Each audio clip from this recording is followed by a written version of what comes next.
Hello, Levi and Isla. This is book number 14, Raya and the Last Dragon, Training Tuk Tuk.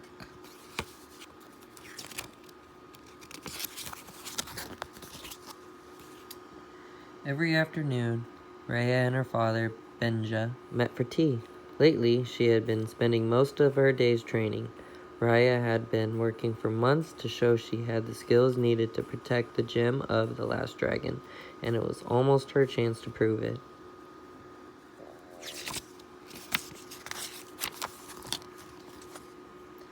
There is more to being a good warrior than training, Benja reminded Raya, as he handed her a basket. Raya peered inside to see a small armored ball. She picked it up and held it in her hand. Two furry legs appeared, and a big pair of eyes looked up at her. Raya gasped. "His name is Tuk Tuk," said Benja, "and it will be up to you to take care of him."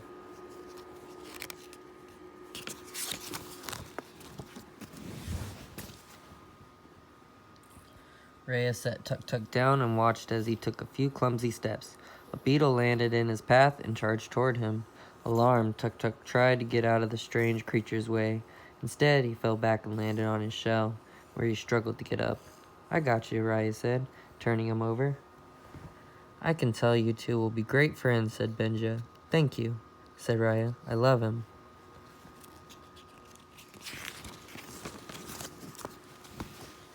Raya tried to get Tuk Tuk to follow her as she headed off to train.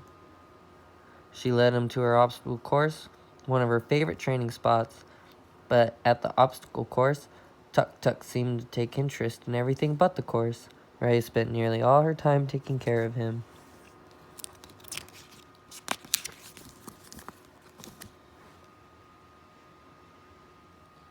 So Raya built a mini obstacle course just for Tuk Tuk. His first challenge was to climb the netting, but he ended up chasing a butterfly. Then he was supposed to balance on the logs, but he ended up stuck on his back again. Finally, Tuk Tuk was just supposed to cross the board, but he fell asleep.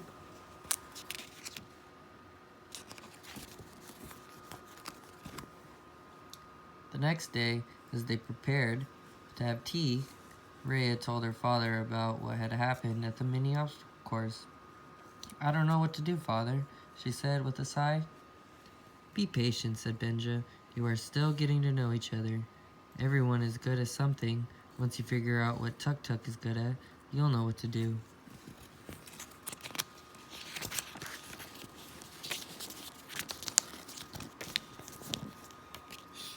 Raya shrugged. "I want to train Tuk Tuk, but he only seems good at getting distracted." "Patience," Benja said. He gestured toward the table. "Now let's have our dessert."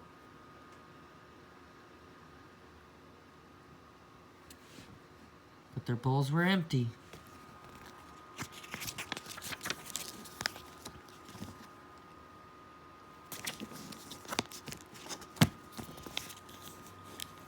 "Tuk Tuk ate our food," said Benja. "You are sneaky," she said, looking at Tuk Tuk, who innocently gazed back at her. "And clever," added Benja thoughtfully.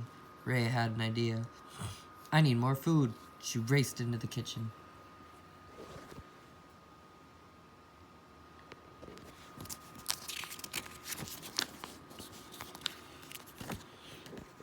When Raya returned, she held up a coconut treat and called Tuk Tuk.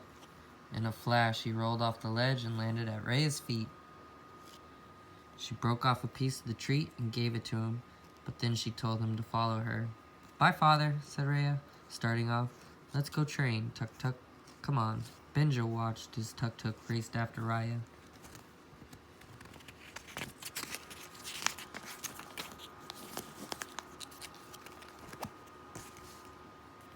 Using bits of food, Raya got Tuk Tuk to move through the course. Every time he made it past an obstacle, she gave him a treat.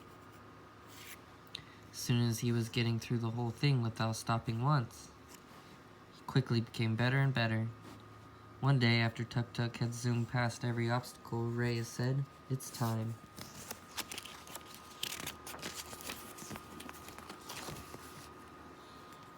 Raya brought him to her course, and as she practiced, he followed. The two worked together every day, having fun, improving their skills, and eating plenty of coconut treats.